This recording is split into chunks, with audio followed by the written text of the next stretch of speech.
even if you really love cooking, often it's only at the weekend that you've really got time to throw yourself into it. This doesn't necessarily mean more elaborate food, but it certainly means more enjoyable cooking.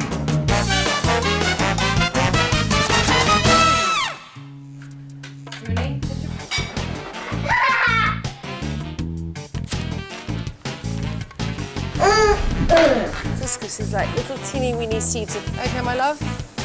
Will you put the chicken in, please? Oh my God. Thank you. Take me out on Saturday.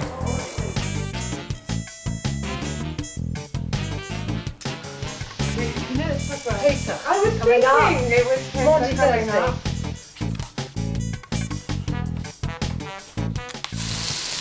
We often have eggy bread as a family weekend breakfast.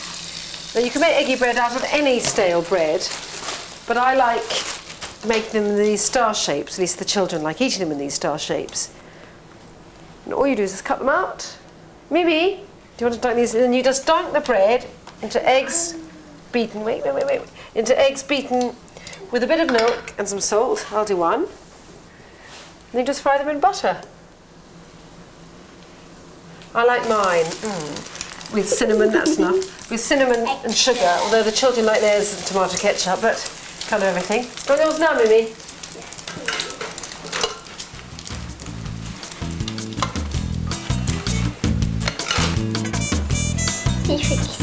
Enough?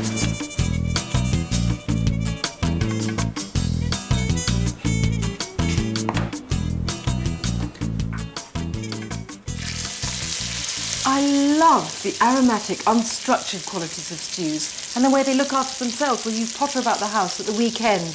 This Greek lamb stew with pasta is one of my favourites.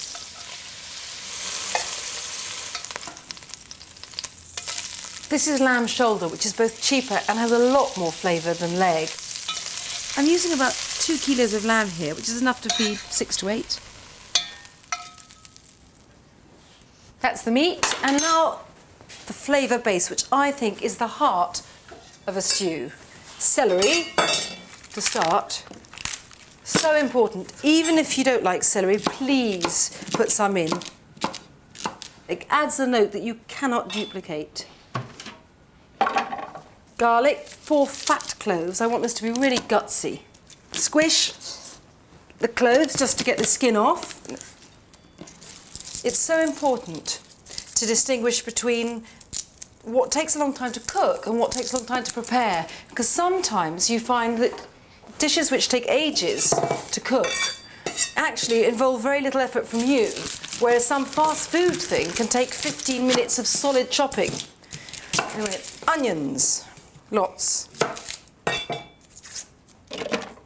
Time to blitz.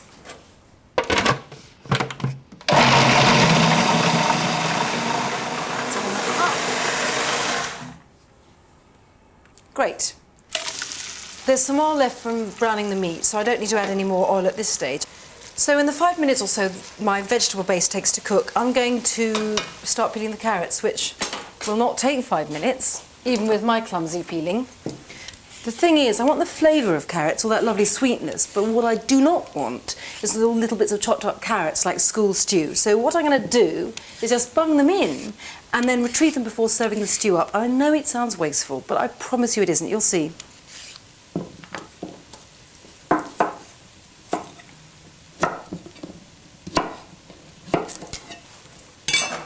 So that's done, and this is done. And by done, I mean, again, not coloured, just soft, slightly translucent. But the celery adds a little greenness. Just taking half out, spread the remaining bit of vegetable mishmash around at the bottom. Just pour the brown meat back over. It's like making a sandwich. Onion mush, meat, onion mush, delicious. But the reason I'm doing this, I mean, you don't have to just mix all around however you want. The reason I'm doing this is because I feel that the onion, cooked down and pulverised a bit, seems to keep the meat moister, more succulent. And I don't want a stringy stew. Carrots. So some bay leaves, because I got the sweetness from the carrots and I want some nice herbal quality from bay leaves and, lovely, oregano, so beautiful. With stews, really don't be too hung up on, is it a teaspoon or is it half a teaspoon? Is it 2 bay leaves or is it 3 bay leaves? 3 carrots or 2 carrots? None of it makes any difference, and you'll feel so much more liberated if you just, bung things in, within reason. Now, tomatoes, and I've spent all day chopping these tomatoes and putting them into cans. Now the wine, whole bottle white, partly because when I ate a stew like this in Greece it was made with white wine, but also because it's nice to change flavours. White wine can be great with meat, just as red wine with fish. And water.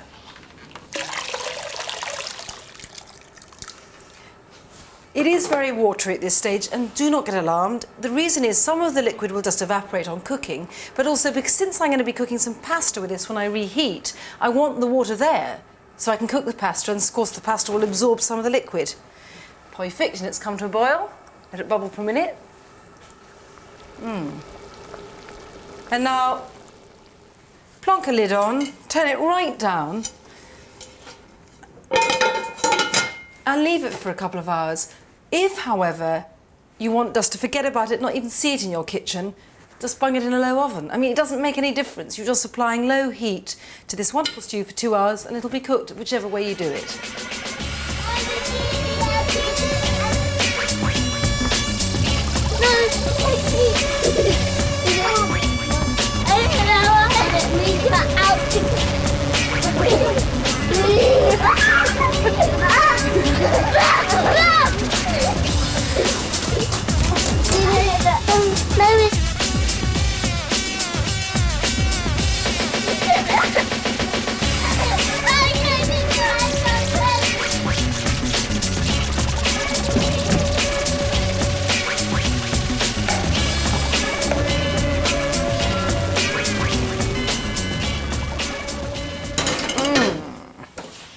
Ready.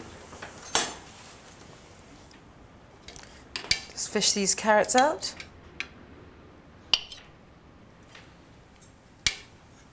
But not throw them away.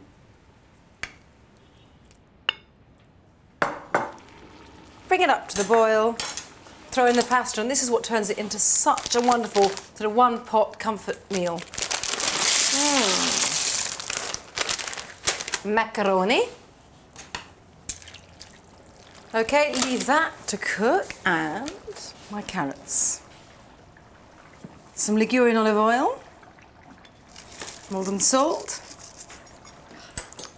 So delicious, cook's treat. You always got to have one of those. Oh, that take about 10 minutes. So much in food depends on contrast, and here, against that sweet, meaty lamb stew, I'm chopping oregano, fresh oregano. I use dried in it. And then I've got this chopped. I'm going to crumble in with it some really sharp feta. Mix them together just with my hands, And this sharp and herbal mix will just meld and melt into that sweet stew.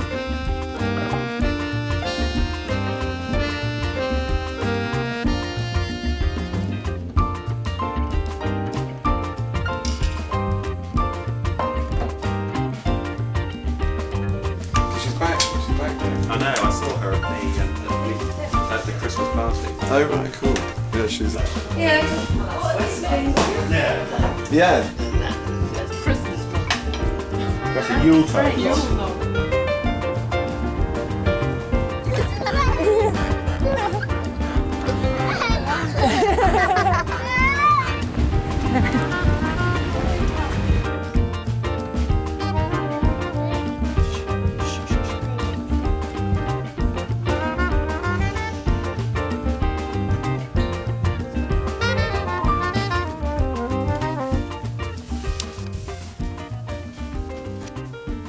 Baking is a lovely thing to do at the weekend when you've got time really to inhabit the kitchen rather than just rushing through it as you do in the week.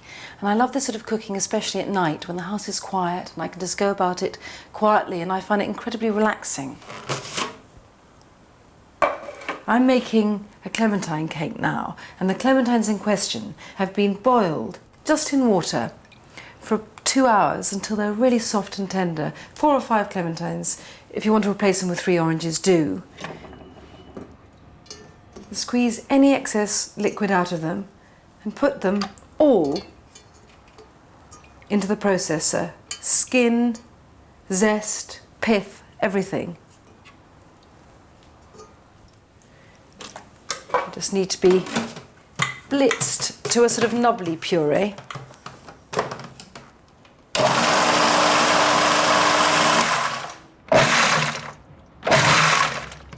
Perfect. And now this couldn't be easier. You just need 250 grams of ground almonds, 225 grams of caster sugar,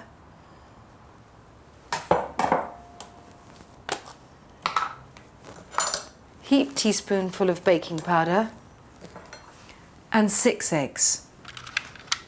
The useful thing about this cake is that you use ground almonds in place of flour, so people who either can't or won't eat anything with gluten in it can eat this cake. And also it's the almonds along with the fruit that keeps this cake incredibly moist and delicious. And that means that you can make it, say, at the weekend when you've got the time, and then in the middle of the miserable week when you're feeling deprived and exhausted, you can come home from work and eat it.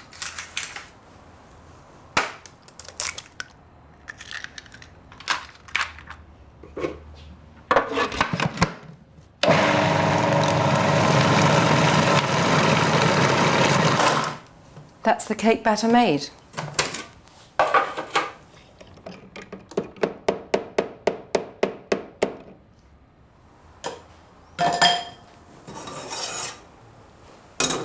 You'll need a 20cm springform cake tin. It needs to be buttered around the sides and lined at the bottom because it is a moist cake. I love that reusable baking parchment, but you can use whatever you want. And then just pour this batter in.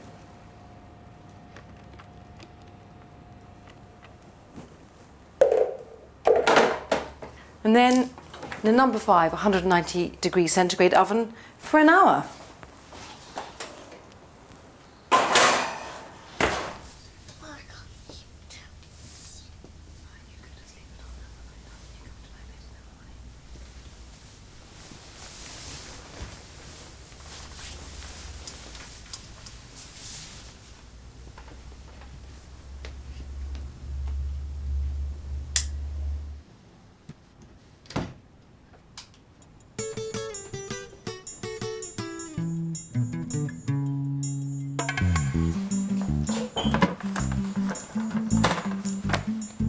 The cake's ready, it's had an hour.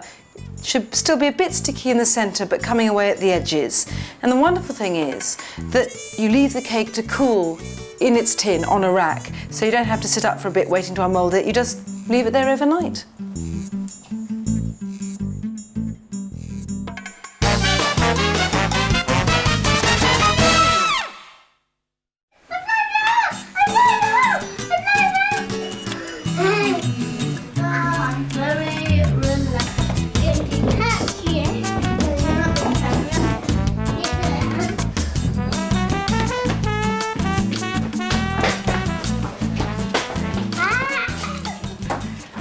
I adore proper Sunday lunch. I don't think that roast beef and Yorkshire pudding can be beaten, but you can do things differently, and I often do.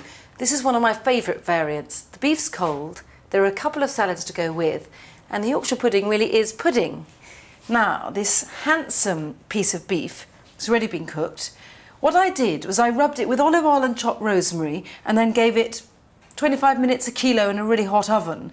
But that's because I do like my beef quite underdone. If you like it more cooked, cook it for longer. What you should remember in any case is that the beef will carry on cooking as it cools. But I'm going to move it behind me and let it cool over here while I get on with the Yorkshire pudding. Everyone has their own way of doing Yorkshire pudding. My way is to do it backwards. That's to say, the eggs in first with the milk and then whisking in the flour later. it seems to work that way, and I know it's unorthodox, but I read about it in Jane Grigson, tried it. I've never changed my method since. And that's 4 eggs, by the way. 300 millilitres of milk. And on. But I love this back to front method. It works so well. That needs to sit for 15 minutes. I'm going to leave that and get on with the first salad, for which I need a hot griddle. Luckily, this is hot. And I know it sounds odd to have a hot griddle for a salad, but it's just that I'm going to griddle these lovely aubergines now and then let them get cool and eat them at room temperature. With griddling, the rule is always to oil the food and not the griddle. This is garlic-infused olive oil, which would be wonderful with the aubergine. And just turn the aubergines in the oil. They will soak up a lot of oil, but that's just because aubergines do. You just got to accept that. And it is what makes them taste so lovely. I never, ever salt them. I think people have this mad fetish about it all. I think it's true, however, that aubergines now are bred, or whatever you do to plants, to make them less bitter. But on the other hand, my mother never salted aubergines, and hers never tasted soggy, and they never tasted bitter. I think it's a nonsense, really.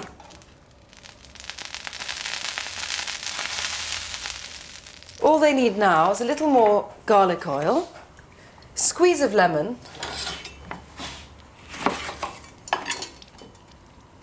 salt, this lovely coarse salt like hail, some chives,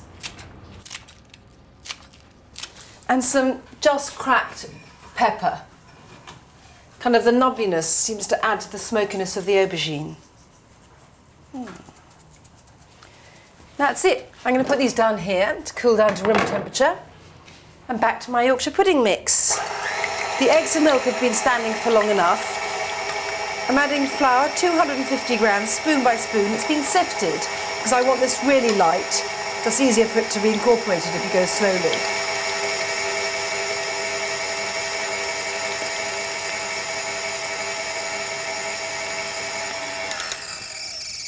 Just going to give a final scrape down to make sure all the flour's absorbed. This is the stage at which most people leave their Yorkshire pudding batters to rest, and if you want to, you can, but you don't need to. Right, that's ready to go in the oven. The real key to fabulous Yorkshire pudding is to have the oven and the fat incredibly hot, as hot as your oven will go.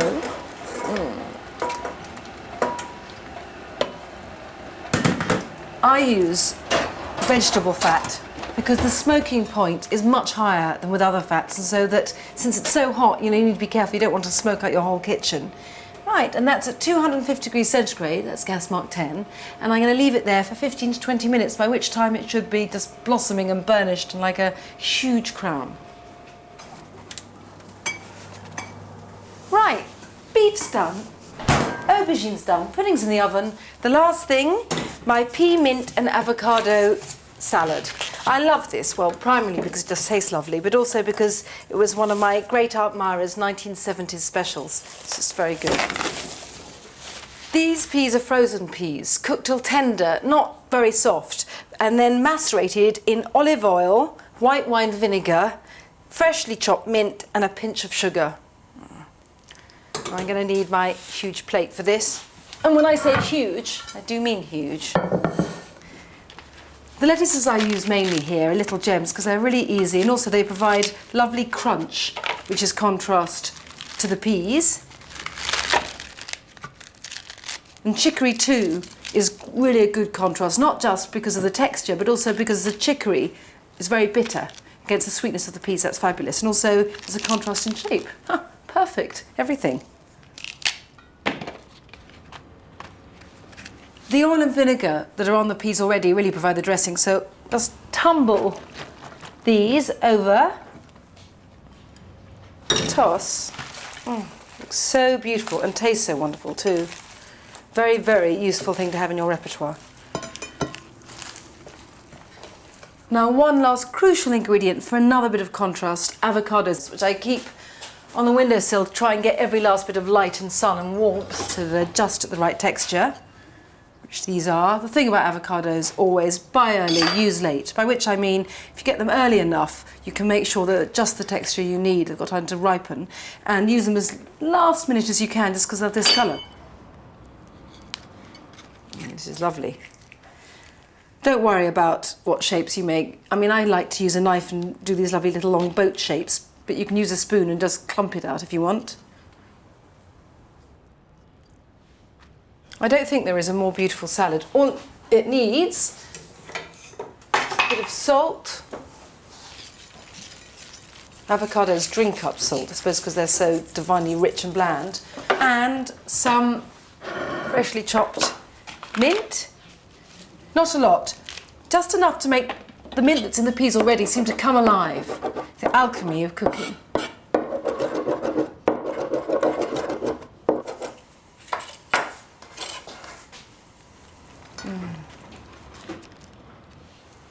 I commend it to the house. So how divine is that? The perfect stress-free Sunday lunch. Griddled aubergine, pea mint and avocado salad, and the most wonderful rare roast beef. Thinly sliced if my carving is up to it. I'm not the world's best carver, but I'll try and do justice to this magnificent beast. Vegetarians turn away now. Perfect. For me, anyway.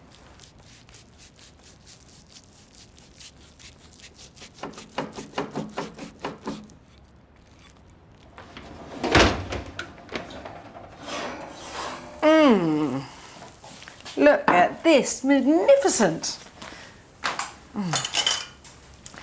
I just love this so much. Searing hot with cold, thick cream and golden syrup. Just so wonderful. And I know that I'm meant to be keeping this, but I have to have some now, not least to show you just how gorgeous it is. You have to see everything all together. It smells like a mixture between pancake and donut, which kind of defines pudding heaven for me.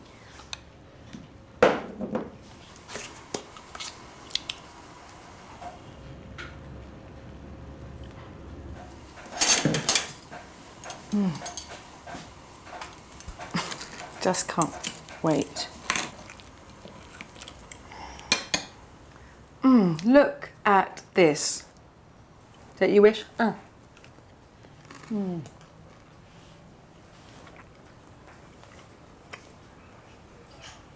No need to talk. Move a little bit closer. Just a little bit. Yeah. I'm so hot. KRCQ weather.